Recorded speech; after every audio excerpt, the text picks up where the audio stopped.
Ah là là, mes chers compatriotes, bonjour. Je vous prie de m'excuser. Vraiment, j'ai été emporté par le boulot. Je demande à tous ceux qui ont vraiment pris le temps d'attendre l'heure, d'attendre 16 heures. J'ai juste envie de leur dire que des fois, on sait quand on entre, mais on ne sait jamais quand on ressort. Aujourd'hui, il y avait beaucoup d'affluence. J'ai donné rendez-vous à 16 heures parce que je voulais d'abord voir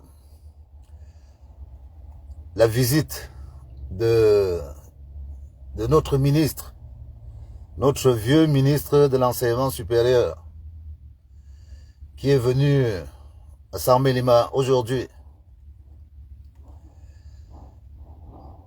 nous annoncer qu'il versait 4 milliards, comme d'habitude, pour créer une école qui va incuber des entreprises, bref, dans le multimédia. Monsieur Famandongo croit que c'est en venant faire des petites touches qu'il va gagner les cœurs des gens du Sud. Monsieur Famandongo se trompe. Je passe un bonsoir à tout le monde, bonsoir à tous.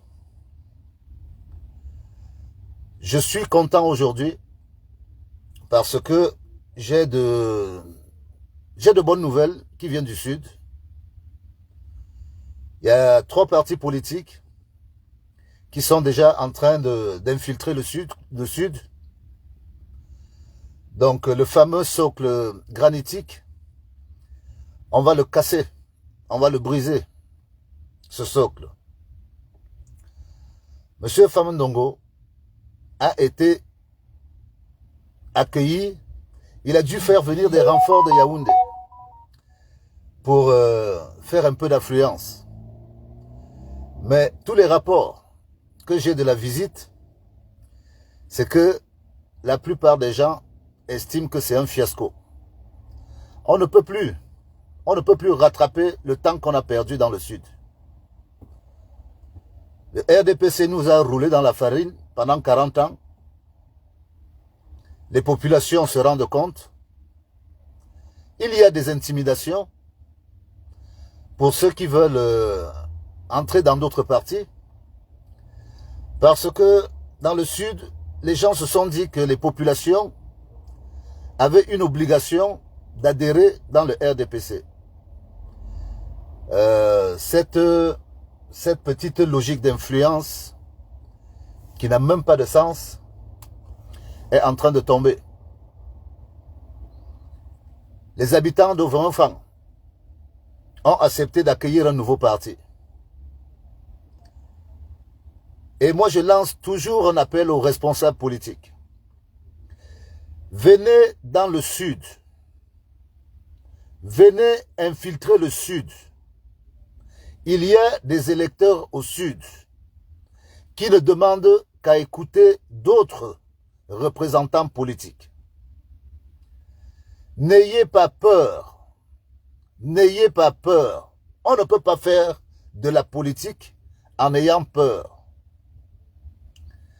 Il n'y a aucune loi qui interdit à qui que ce soit de venir, de proposer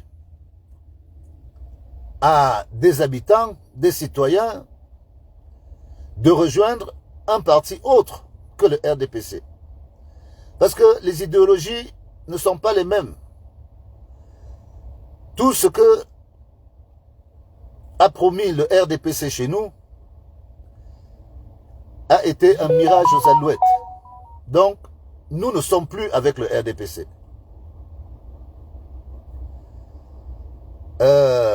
Je reçois aussi pas mal de personnes qui me disent « Guy, ne nous verse pas complètement à terre certaines élites. » Je leur ai fait comprendre que ma tournée n'est pas une tournée d'humiliation. Je ne suis pas là pour humilier les gens. Je ne suis pas là pour indexer les gens. Je suis là pour faire comprendre à ceux qui ont utilisé, que ce soit les biens publics, que ce soit l'influence que représentait M. Paul Biya, pour venir s'enrichir eux-mêmes et ne rien donner aux populations. À cela, je dis que je vais vous dénoncer. Je vais vous dénoncer. La campagne est longue. Je ne suis pas obligé de garder, de tirer toutes mes balles étant ici dans le Djai Lobo. Je dois garder des réserves. Parce que je sais qu'il y en a qui réfléchissent à faire des répliques. Comme certains ont commencé depuis le début de ma campagne. Mais les jeunes des villages m'écoutent et sont réjouis d'apprendre qu'un ressortissant du Sud peut oser dire ce que je suis en train de dire. En vérité, nous le pensons tous. Bon, nous n'avons pas tous les dossiers des uns et des autres, parce que tout le monde ne fréquente pas les milieux d'affaires. Mais les dossiers que je connais sont pour certains très dangereux. J'ai d'ailleurs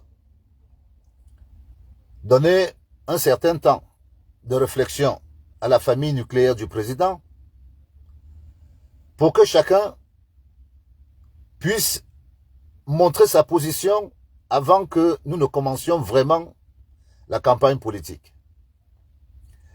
Toute personne qui sortira, peu importe la zone où elle sortira, m'obligera à fouiller dans mes archives des dossiers qui vont atteindre des personnes qui sont dans le département. Le changement, il est amorcé. Les responsables politiques dits de l'opposition sont en train de tisser, comme on dit souvent, du mauvais coton. Et ils doivent savoir que le peuple camerounais attend énormément de cette opposition afin qu'elle s'entende, parce que c'est avec les voix que nous allons récupérer au RDPC que nous allons ajouter à l'opposition pour que la victoire soit claire.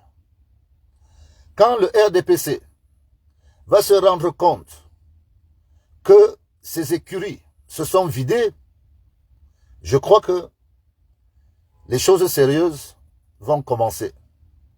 En attendant, nous laissons les gens du RDPC s'occuper de leurs bagarres, de leurs assassinats, de leur guerre fratricide entre eux.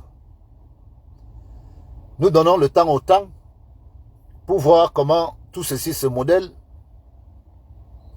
tout ceci se modélise plutôt, afin que nous apportions nous adaptions notre stratégie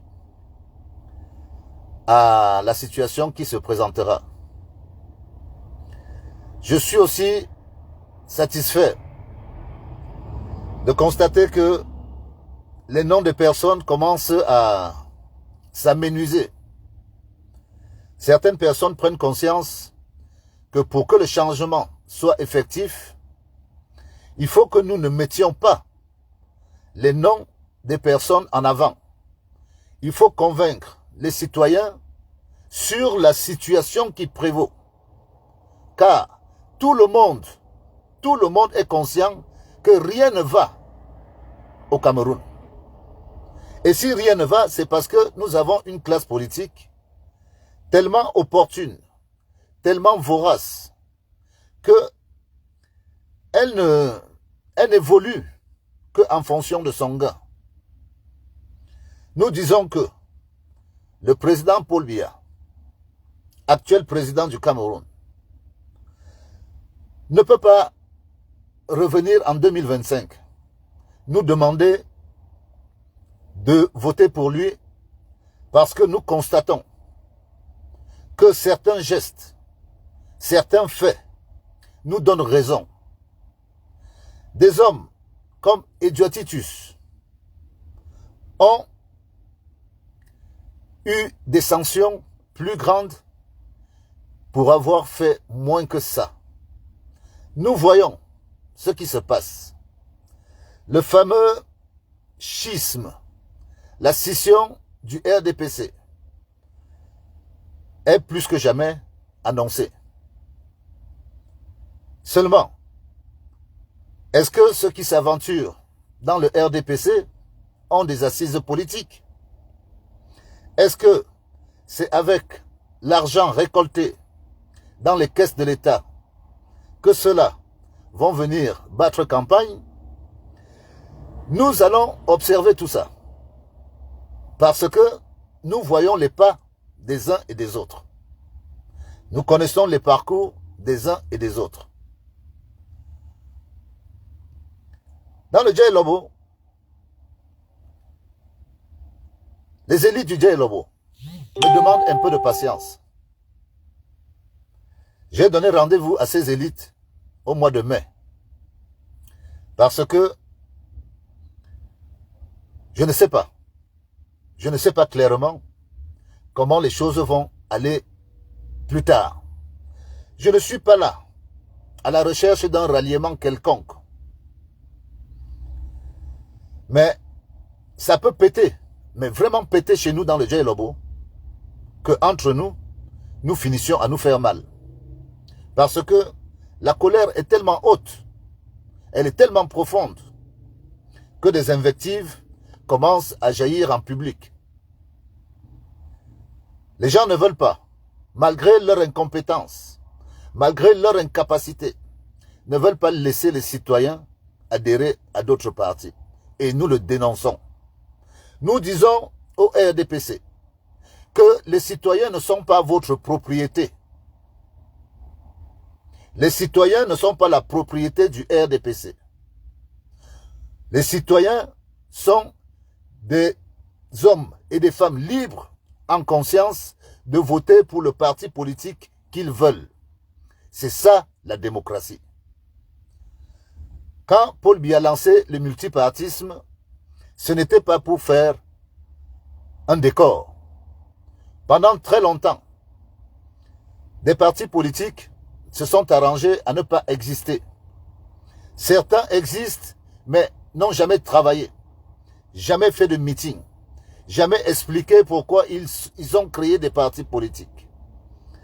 Au fur et à mesure que les années passent, nous constatons des partis qui s'organisent. Nous constatons que certains responsables politiques, certains restent quand même dans une forme de sincérité. D'autres trempent les mains dans la mangeoire du RDPC, nous les voyons.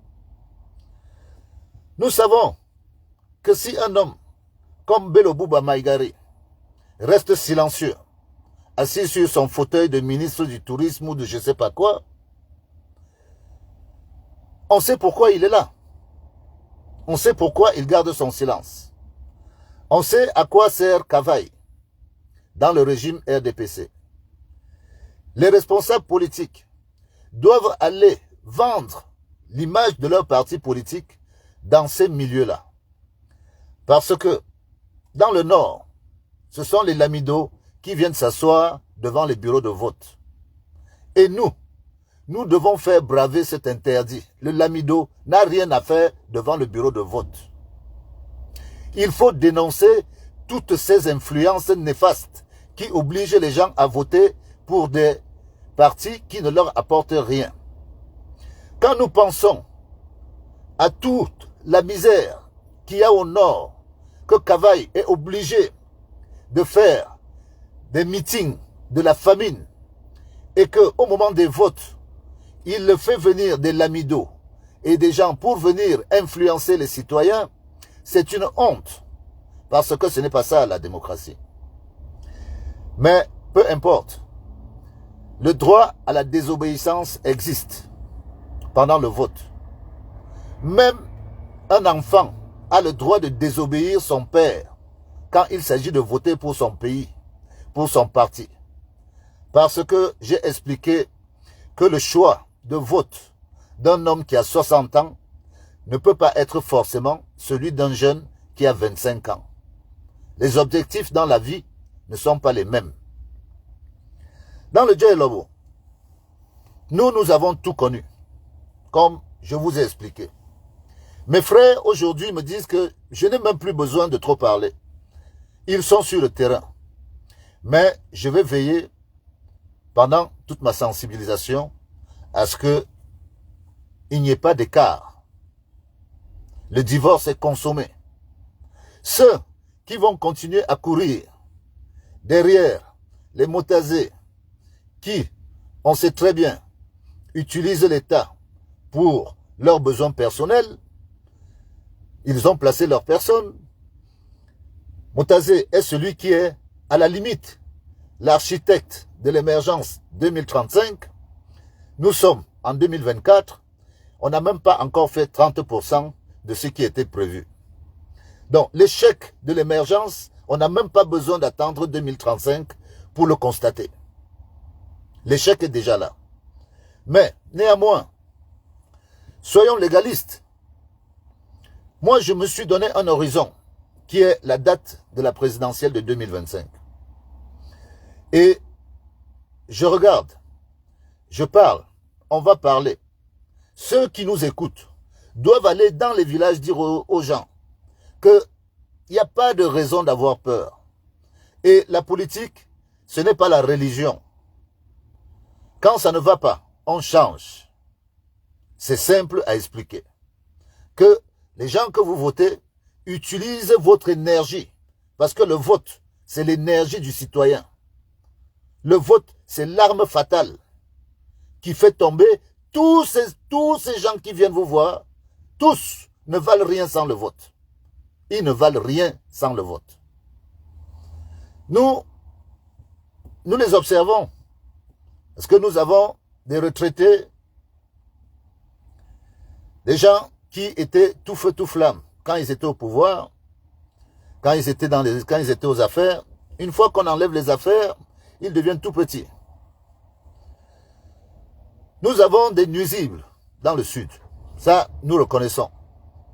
Nous avons des papas qui sont nuisibles.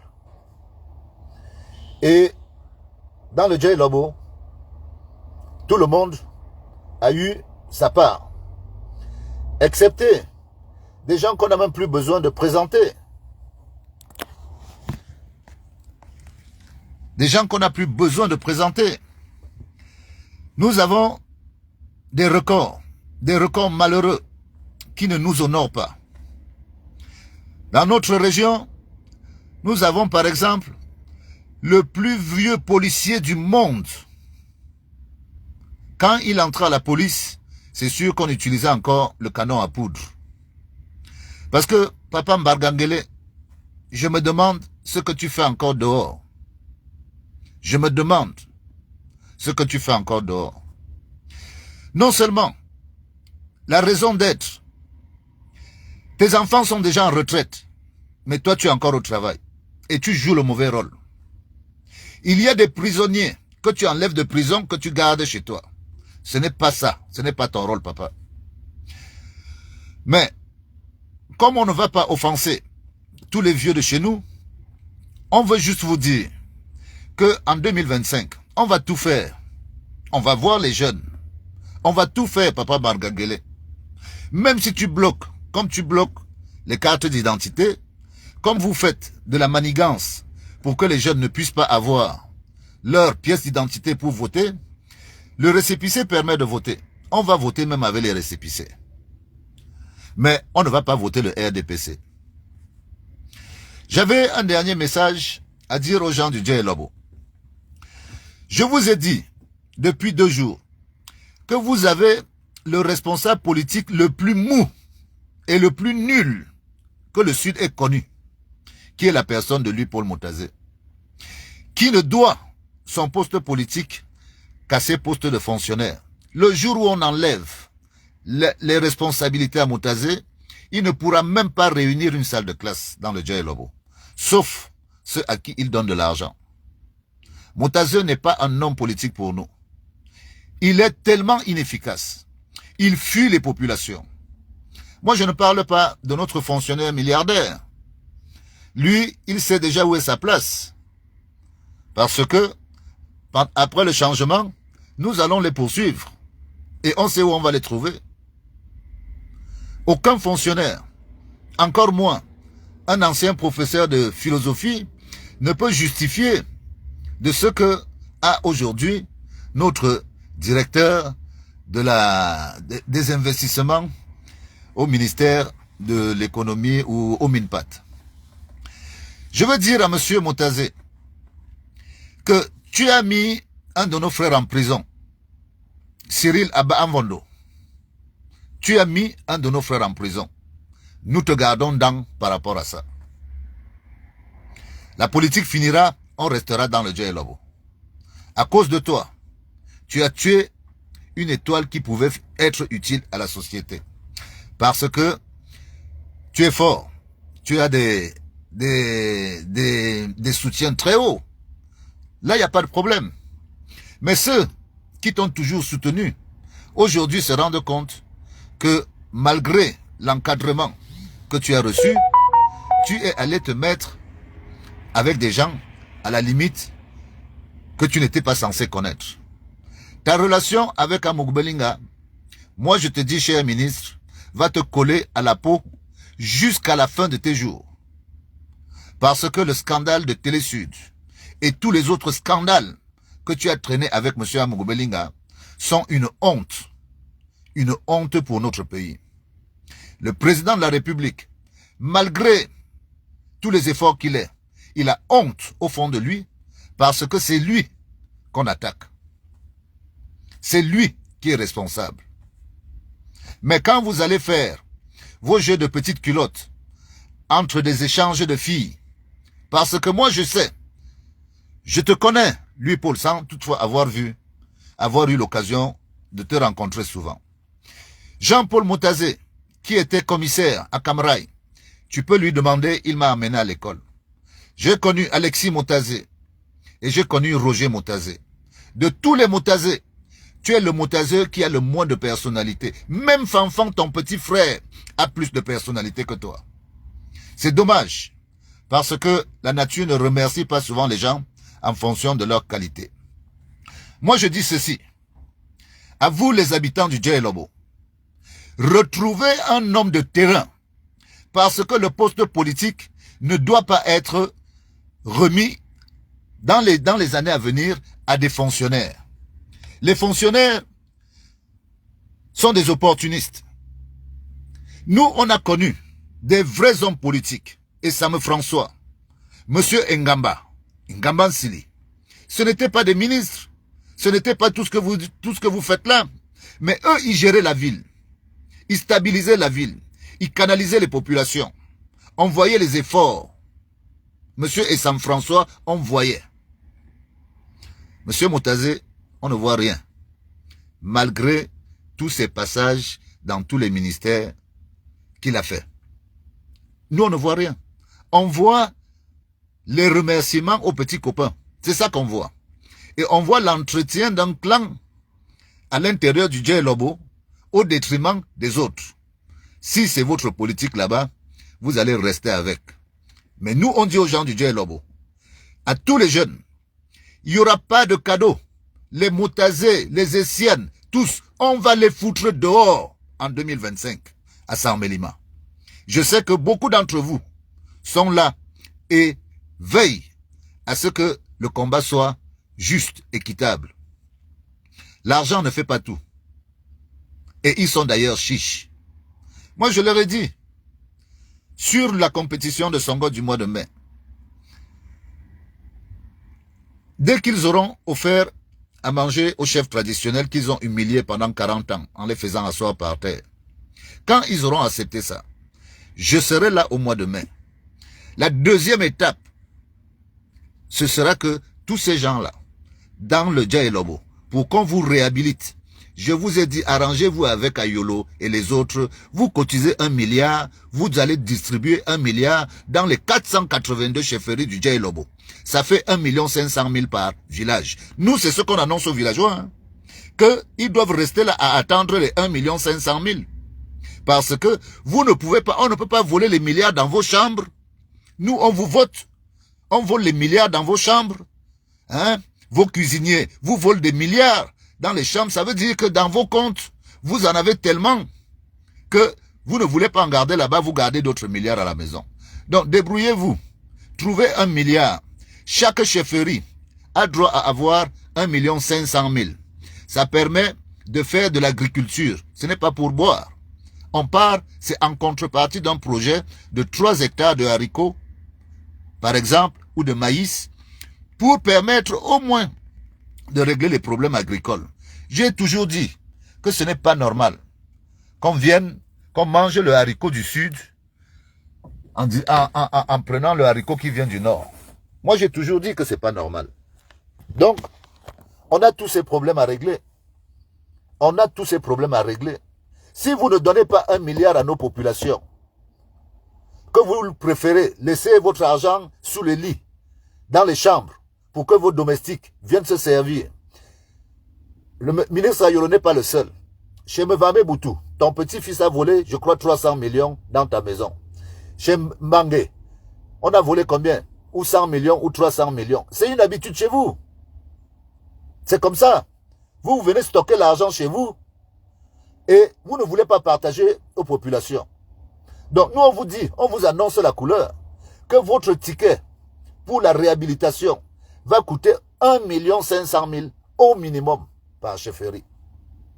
Et comme on sait que vous êtes chiche, que vous n'allez pas sortir cet argent, les populations ne vont pas vous arrêter, on ne va pas vous arrêter, mais on ne va tout simplement pas voter pour vous, pour votre parti. C'est ça qu'on dit. On ne va pas voter pour votre parti. Et on vous dit, le pays que vous voyez là, le pays ne finit pas. Parce que vous ne prenez que les choses apparentes. Or, le Cameroun n'est qu'au début. N'est qu'au début de sa construction. Nous, les Boulous, surtout nous les Boulous de Sarmelima, on supporte, on accepte. Mais quand ça traverse le seuil de ce qu'on peut supporter, on se gâte. Et on va se gâter et on est en train de se gâter avec vous. Ne soyez pas surpris que vous soyez indexé même par les villageois et qu'on vous manque de respect. Parce que vous ne méritez même pas le respect. Je lance donc un appel au président de la section de vos enfants pour lui dire, occupe-toi d'expliquer à tes militants ce que le régime RDPC a déjà fait à Ovan depuis que le RDPC existe, pour que les gens d'Ovan continuent à voter pour le RDPC. Je dis au président de section de Mintom de montrer à leur population ce que le RDPC a déjà fait pour eux, pour qu'ils viennent encore prétendre faire quelque chose. Nous, on sait que c'est impossible. Le retard, on ne peut plus le rattraper. Donc, on invite les autres partis politiques à venir occuper cet espace. Parce que le parti qui est là est un parti d'escrocs, c'est un parti de bandits. Et nous ne pouvons plus continuer à travailler avec des bandits. On ne peut plus continuer à travailler avec des bandits. Donc,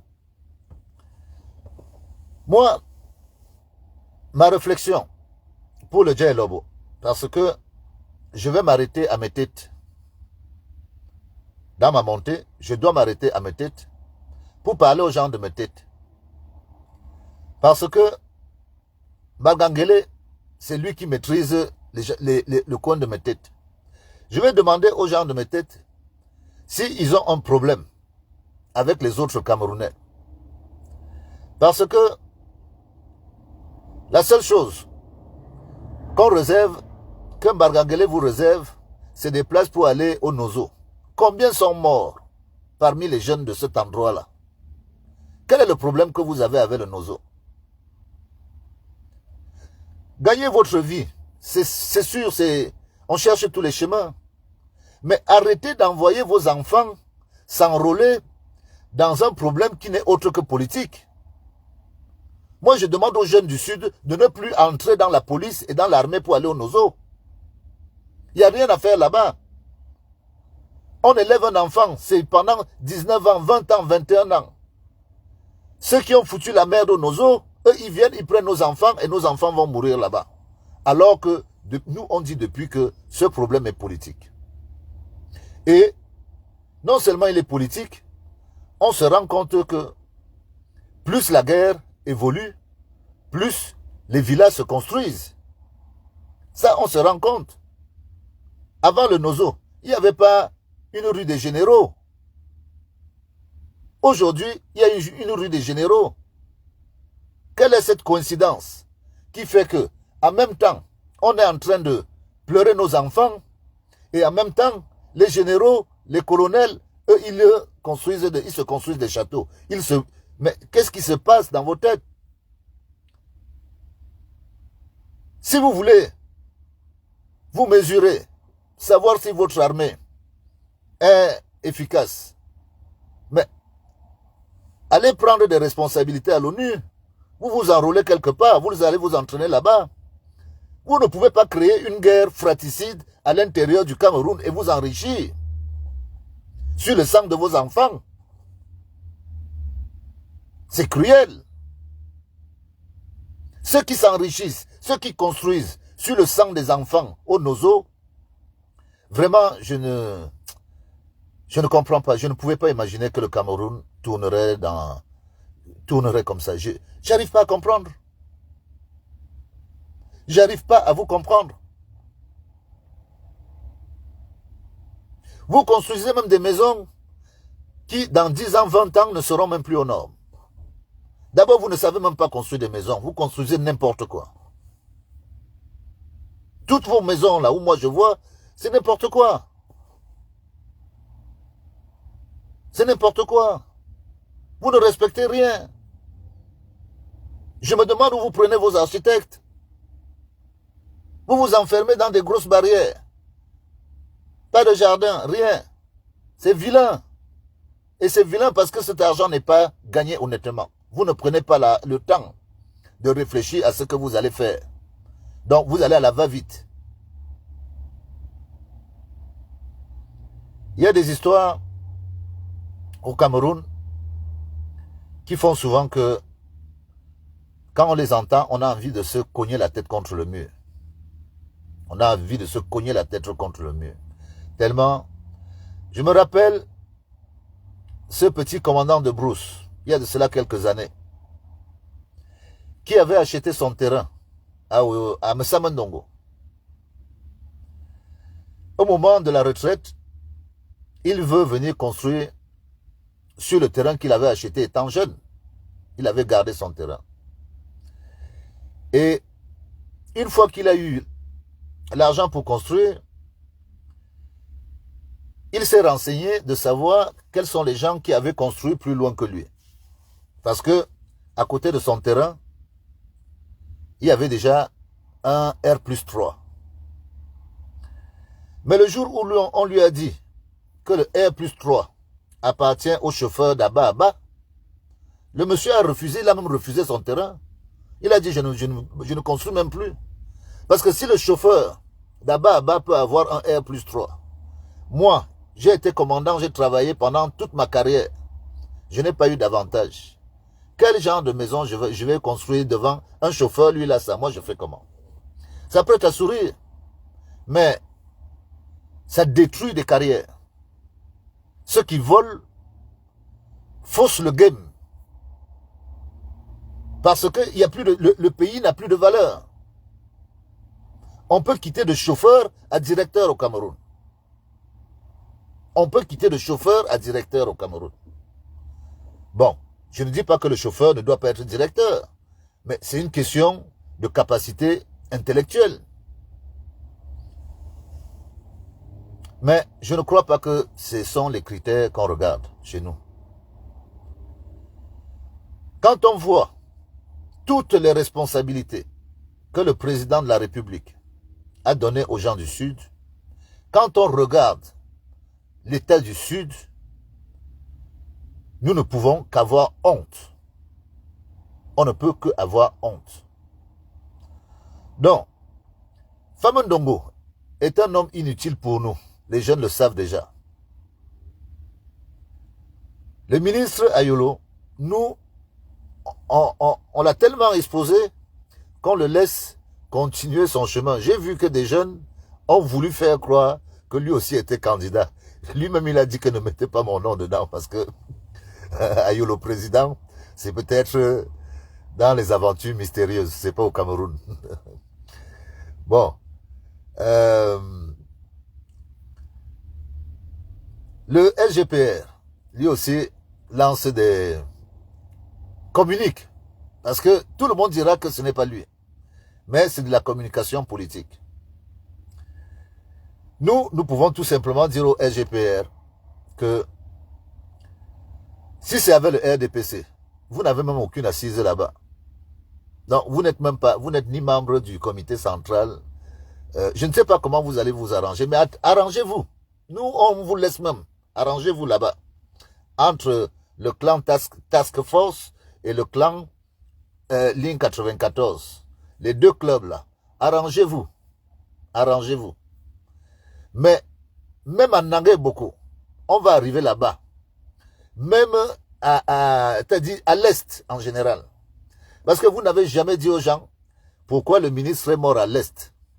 Vous n'avez jamais expliqué aux gens pourquoi on vient creuser l'or à l'Est, on déclare 250 kilos mensuels, mais nous, les nouvelles que nous avons, c'est que c'est ce qui est produit journalièrement. C'est ça qui est produit journalièrement.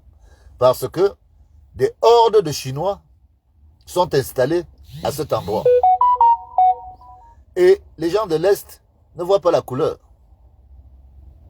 Et moi, je dis aux gens de l'Est, vous êtes avec les gens du Sud, du Centre, vous êtes riches en ressources naturelles.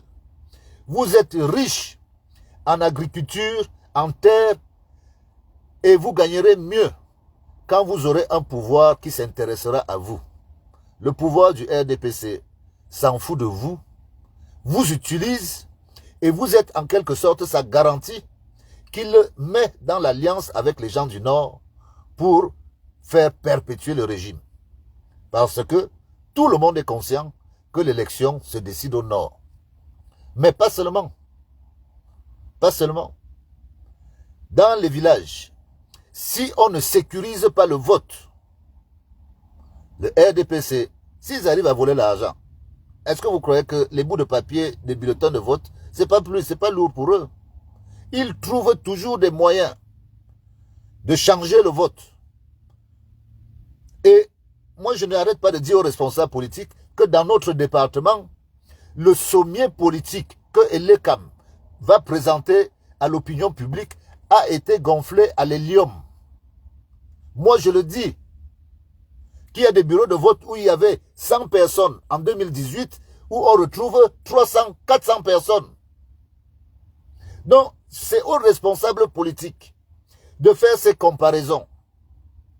Et là, comme nous, on va sécuriser, nous, on va voir comment les morts vont venir voter.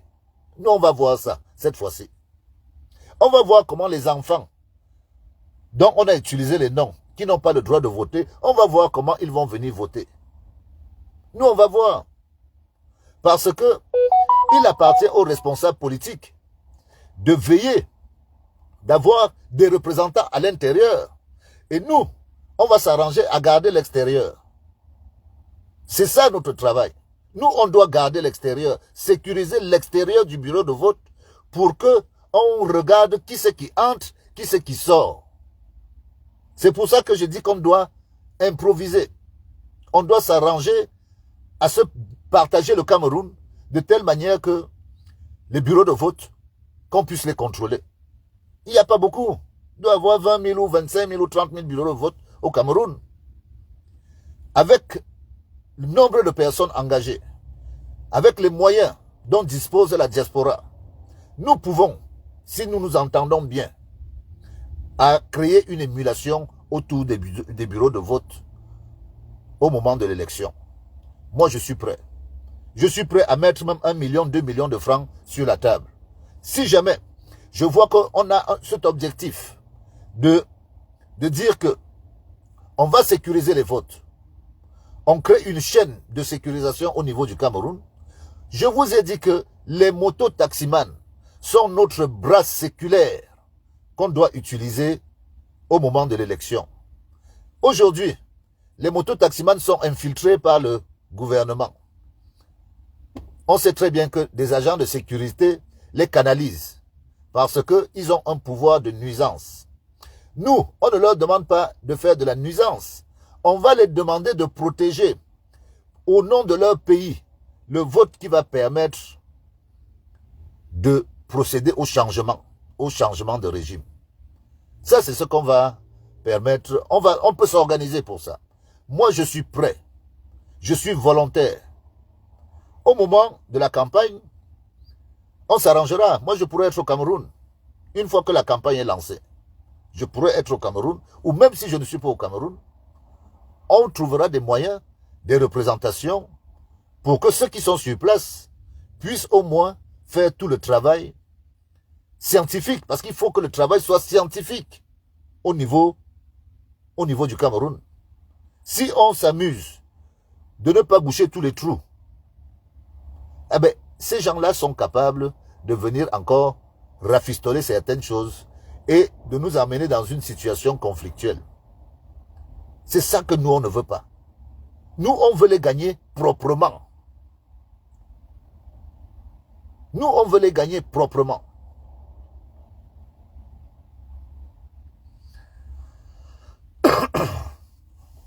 Je dis à mes frères du Djei Lobo que la campagne de sensibilisation que je suis venu faire dans le sud, vous-même vous savez,